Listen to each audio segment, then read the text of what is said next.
Hello students, welcome to our channel. आज हम class 11th का चैप्टर 3 टॉपिक अकाउंटिंग प्रिंसिपल्स करेंगे।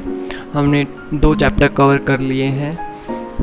अगर आपको उनकी वीडियो देखनी है तो आप चैनल पे देख सकते हो। तो हमारा 3rd चैप्टर है अकाउंटिंग प्रिंसिपल्स। इसमें हमारी 11 तो अकाउंटिंग कंसेप्ट हैं और हमारी 3 अकाउंटिंग कन्वेंशंस हैं। थ्योरी बेस ऑफ अकाउंटिंग पहला टॉपिक है, यहाँ से स्टार्टिंग है चैप्टर की। Theory base of accounting consist of principles, concept, conventions, rules and guidelines developed over a period of time to bring uniformity and consistency to the process of accounting in order to enhance its utility to various users of accounting information। जैसे कि जो है theory base है accounting, जो हम accounting को return में accounting है जो वो उसमें प्रिंसिपल्स होते हैं, कुछ रूल्स होते हैं, कन्वेंशंस होते हैं, कुछ कंसेप्ट्स होते हैं जिनको हमें फॉलो करना होता है ताकि जो हमारे बाद में रिजल्ट्स आएँ वो अच्छे आएँ और जो कि उनमें यूनिफॉर्मिटी मतलब उनमें वो लगातार उसी वे में आते रहें और कंसिस्टेंसी कि उनमें बीच में कोई गड़बड़ ना हो। तो इसलिए हमें थ्योरी बेस ऑफ अकाउंटिंग की ज़रूरत है।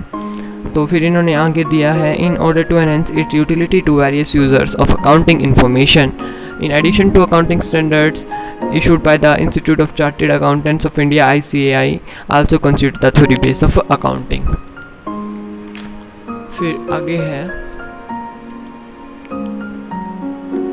फिर आगे दिया इन्होंने मीनिंग ऑफ अकाउंटिंग प्रिंसिपल्स कि अकाउंटिंग प्रिंसिपल्स क्या होते हैं। सीधा यहाँ से देखते हैं students. Accounting statements disclose the profitability and solvency of the business to various parties.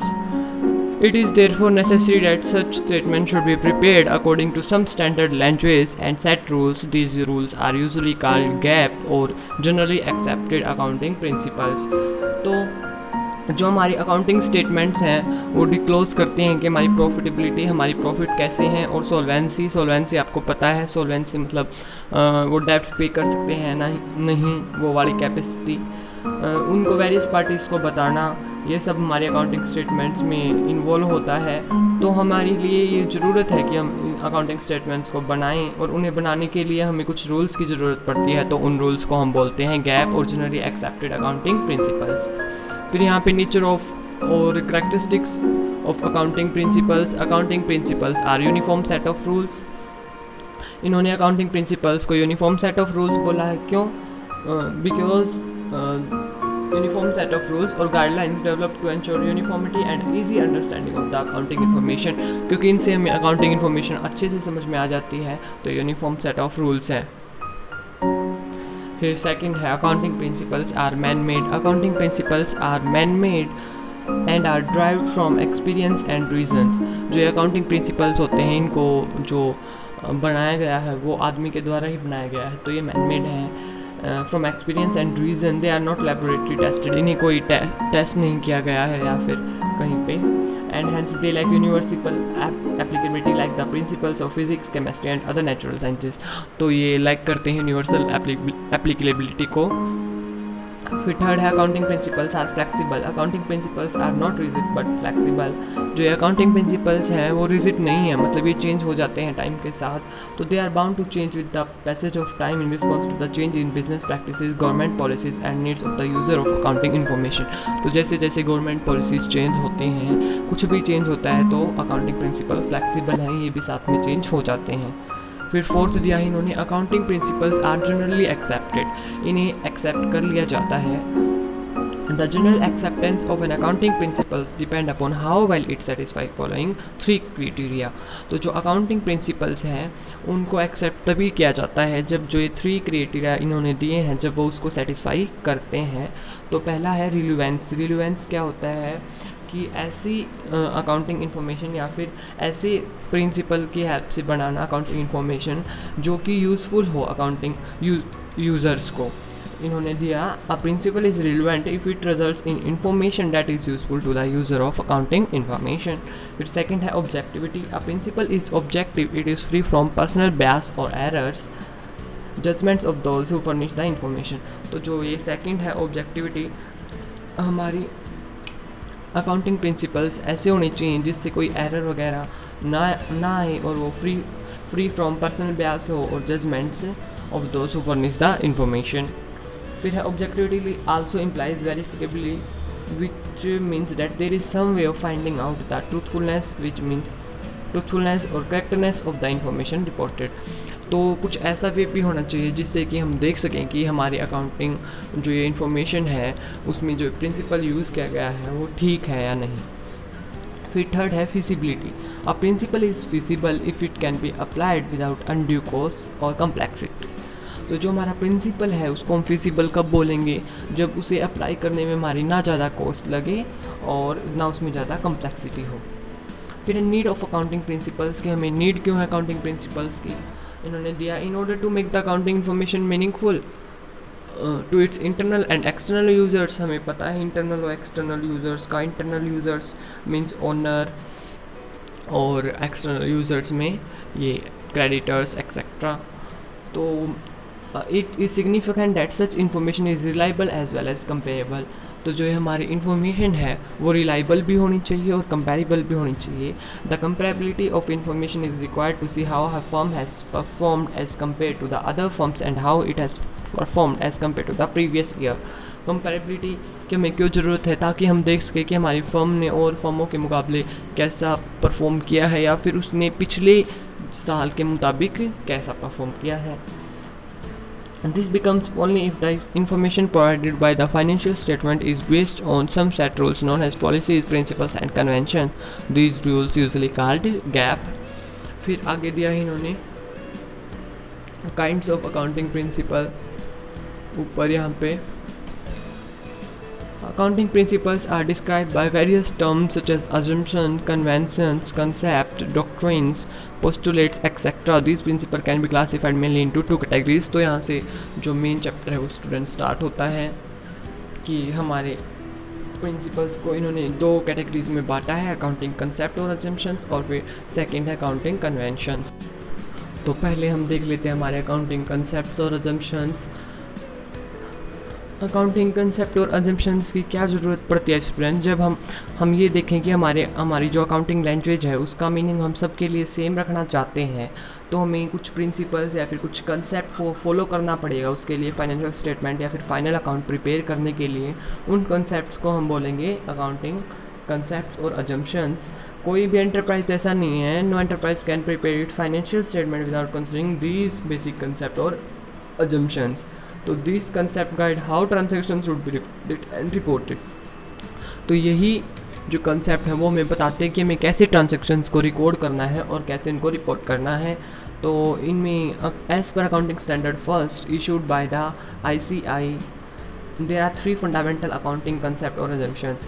accounting standard first के according three concept हैं, going concern concept, consistency concept, accrual concept. तो ये याद रखना है आपको कि अकाउंटिंग स्टैंडर्ड 1 में ओनली थ्री कंसेप्ट को इंक्लूड किया गया है, going concern concept, consistency concept and accrual concept. फिर जो ये बच गए वो अदर अकाउंटिंग कॉन्सेप्ट्स हैं, बिजनेस एंटिटी कॉन्सेप्ट, ये यहाँ पे 8 है, money measurement concept, accounting period concept, cost concept और dual aspect concept, revenue recognition concept, matching concept and last is objectivity concept. तो हमारा फर्स्ट देख लेते हैं हम अकाउंटिंग स्टैंडर्ड का going concern concept. As per this concept, it is assumed that the business will continue to exist for a long period in the future. तो इस concept के अकॉर्डिंग हम क्या मान के चलते हैं स्टूडेंट्स कि हमारा जो बिजनेस है ना वो लंबे टाइम तक चलेगा और the transactions are recorded in the books of the business on the assumption that it is a continuing enterprise. और ये हमारा continuing enterprise रहेगा. It is on this concept that we record fixed assets at their original cost and depreciation is charged on these assets without reference to their market value. तो ये देखते हुए हम हमारे जो एसेट्स हैं उन पे डेप्रिसिएशन भी लगाएंगे, उनकी मार्केट वैल्यू को ना देखते हुए बल्कि उनकी बुक वैल्यू को देखते हुए. बुक वैल्यू क्या होती है, जिसमें हमने एसेट्स परचेज़ किए थे, और मार्केट वैल्यू होती है जो हमारी अब उन एसेट्स की वैल्यू है. जैसे कि इन्होंने एग्जाम्पल दिया है, if a machinery purchase which would last say for the next 10 years, the cost of this machinery will be separate over the next 10 years for calculating the net profit or loss of each year. जैसे कि हमने कोई machinery खरीद ली तो मान लीजिए वो 10 साल तक चलेगी, तो जो उस पर खर्चा होगा उसे हम 10 साल तक ट्रांसफ़र करते रहेंगे हमारे अकाउंट से, ताकि हमें प्रॉफिट और लॉस अच्छे से पता चल जाए हर साल का. फिर it is also because of the going concern concept that outside parties enter into long term contacts with the enterprise. जैसे कि गोइंग कंसर्न कंसेप्ट में मानना ही क्या होता है कि हमारा जो ये एंटरप्राइज है या फिर हमारा बिजनेस है लंबे टाइम तक चलेगा। अगर वो लंबे टाइम तक चलेगा तो आउटसाइड पार्टीज़ भी आएंगी हमारे बिजनेस में लॉन्ग टर्म कॉन्टैक्ट्स के लिए, लंबे कॉन्टैक्ट्स के लिए हमें लोन देंगी and purchase the debenture purchase करेंगी and shares of the enterprise or shares purchase करेंगी। Another example of this concept is that prepaid expenses which have no realizable value are shown in assets in the balance sheet because of the benefit of such expense will be received in future. तो इस concept के according students हम जो prepaid expenses है, मान लीजिए हमने कुछ पहले ही प्रीपेड कर दिया, जैसे हमारे एक्सपेंस है, हमारा कुछ रेंट है, हमें सैलरी देनी है स्टाफ को, वो हमने पहले ही पे कर दिया, तो उसका बेनिफिट हमें मिलेगा, उसका बेनिफिट हमें आगे लंबे टाइम तक मिलता रहेगा, आगे हमने फ्यूचर में उसे पे नहीं करना। तो यही दिया है इन्होंने यहाँ पे। Also without this concept the classification of current and fix assets and short and long term liabilities can not be made as such classification would be difficult to justify. अगर हम यही नहीं मानेंगे कि हमारा बिजनेस लंबे टाइम तक चलेगा तो हम उन एसेट्स और लाइबिलिटीज़ हैं उनको ऐसे देख नहीं पाएंगे कि ये हमारी शॉर्ट टर्म एसेट्स हैं, लाइबिलिटीज़ ये हमारी लॉन्ग टर्म है फिर शॉर्ट टर्म है। कंसिस्टेंसी कॉन्सेप्ट सेकंड कॉन्सेप्ट है अकाउंटिंग स्टैंडर्ड 1 का कंसिस्टेंसी कॉन्सेप्ट। इसमें हमें क्या मानना होता है, जो प्रिंसिपल्स हमने एक बार ले लिए ना, जिसको हमने फॉलो कर लिया, उससे हमें लगातार फॉलो करते रहना है ताकि जो हमारे प्रॉफिट्स वगैरह उनमें ज़्यादा चेंज ना हो, ज़्यादा अप डाउन्स ना आए। तो चलिए इसको देखते हैं। This concept state that accounting principles and method should remain consistent from one year to another, कि जो हमारे अकाउंटिंग कंसेप्ट प्रिंसिपल्स हैं वो हर साल सेम रहेंगे। This should not be change from year to year, इन्हें हम हर साल नहीं बदलेंगे। In order to enable the management to compare the P&L account and balance sheet of the different periods and the important conclusion about the working of the enterprise, ताकि जो हमारे P&L profit and loss account और हमारी balance sheet है वो हर साल ज़्यादा उसमें कुछ डिफरेंस ना आए और उसे देख के फॉर्म पता लगा सके कि हमारे प्रॉफिट्स कितने हो रहे हैं या फिर हमें कितना रिकवर करना है, कितना क्या हमने इन्वेस्ट किया है। If a firm adopt different accounting principles in 2 accounting periods, मान लीजिए अगर कोई फर्म है 2 अकाउंटिंग प्रिंसिपल्स ले लेती है 2 अकाउंटिंग पीरियड्स में, अगर बदल लेती है उन्हें, the profit of current period will not be compared with the profit of the preceding period. तो जो हमारा करंट ईयर का प्रॉफिट है वो पिछले से मैच नहीं करेगा या फिर ज़्यादा कुछ उसमें अप डाउन मिलेगा। तो एक फर्म को वो चूज़ करना चाहिए जैसे कि जो लगातार हम सेम रख सकें। जैसे कि इन्होंने दिया डेप्रिसिएशन है, डेप्रिसिएशन के स्टूडेंट्स 8 मेथड्स होते हैं। आगे जब डेप्रिसिएशन चैप्टर आएगा, स्पेशल चैप्टर है डेप्रिसिएशन, उसमें हम देखेंगे। यहाँ पे इन्होंने थोड़े से दिए हैं, 2 ही 3 नाम है बस। फॉर एग्जाम्पल आप फर्म कैन चूज, यहाँ पे दिया इन्होंने example, any one of the several methods of depreciation that is straight line method, written down value method और any other method, but it is expected that the method once chosen will be followed consistently year after year। तो जो हमने depreciation का method एक बार use कर लिया उसे हमें लगातार हर साल फॉलो करना है। फिर आगे दिया है However, the consistency concept should not be taken to mean that it doesn't allow a firm to change the accounting methods। इसका मतलब स्टूडेंट ये भी नहीं है कि जो फर्म है वो चेंजेस ही नहीं कर सकती, वो चेंजेस कर सकती है। इन्होंने यहाँ पे दिया है according to the changed circumstances of the business, otherwise the accounting will become non-flexible and the improved techniques of accounting will not be used। अगर ऐसा नहीं होगा तो कई बार जो अच्छी टेक्निक्स हैं उन्हें भी यूज़ नहीं कर पाएंगे। As such, if the accountant feel that change in particular method will lead to the better disclosure of the profit and the financial position of the business, the change method may be adopted। जैसे ही accountant को ये लगे कि कुछ change करने से हमारा profit बढ़ सकता है तो वो चेंज कर सकता है हमारे प्रिंसिपल्स को। लेकिन जब चेंज करेंगे तो इन्होंने आगे ये बात भी दी है, however the nature and effect of the change of method and justification for the change must be stated clearly। तो जो हमने किस लिए चेंज किया है और इसका क्या फ़ायदा होगा वो हमें बैलेंस शीट में नीचे फुट नोट्स के अकॉर्डिंग बताना होगा। जैसे इन्होंने यहाँ पे दिया, by way of foot notes to enable the users of the financial statements to be aware of the change. फिर एज पर अकाउंटिंग स्टैंडर्ड 1 हमारा थर्ड कॉन्सेप्ट है एक्यूरल कॉन्सेप्ट। एक्यूरल कॉन्सेप्ट में क्या हमारे in accounting accrual basis is used for recording of transactions.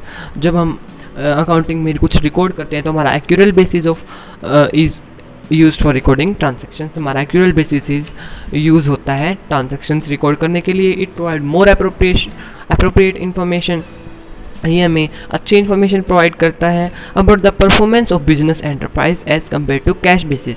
तो cash basis से अच्छा ये एक्यूरल बेसिस माना जाता है। Accrual concept applies equally to revenues and expenses. तो जो एक्यूरल बेसिस है ना स्टूडेंट, उसमें तो हम रिवेन्यूज और एक्सपेंसेस दोनों को ही इक्वली लेके चलते हैं, लेकिन जो in accrual concept revenues recorded when sales are made और सर्विसेज। लेकिन जो हमारा कैश ये दूसरा कॉन्सेप्ट होता है ना कैश बेसिस, उसमें हम ओनली एक को ही लेके चलते हैं, हम वो नहीं मानते जो हमें वही रिकॉर्ड करते हैं जब हमारी इनकम आती है या फिर हम एक्सपेंस क्रिएट करते हैं।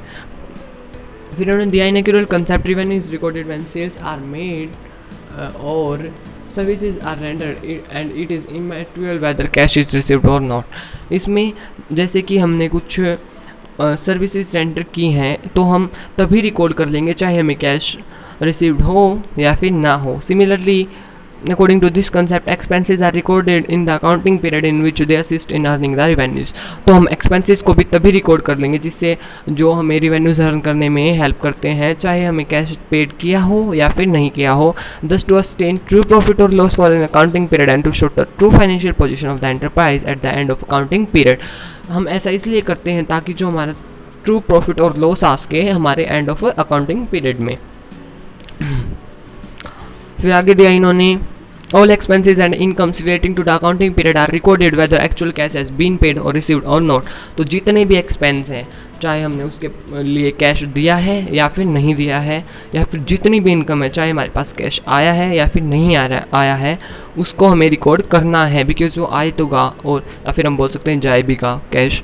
तो accrual concept is often described as matching concept. तो एक्यूरल कॉन्सेप्ट को मैचिंग कॉन्सेप्ट की तरह भी देखा जाता है। The significance of these fundamental assumptions is that they need not be specifically stated in the financial statement and the user of financial statement can take for granted that these assumptions have been followed while preparing financial statement।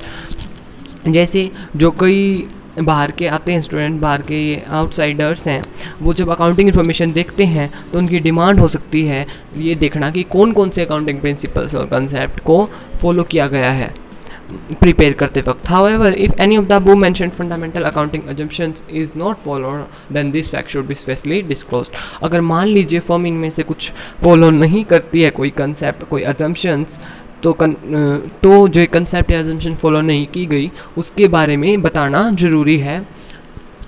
Thank you students, आज की video में इतना ही। आगे फिर हम ये fourth concept business entity concept जो कि अदर है, अदर अकाउंटिंग कंसेप्ट है, इनको अगली वीडियो में करेंगे। Thank you.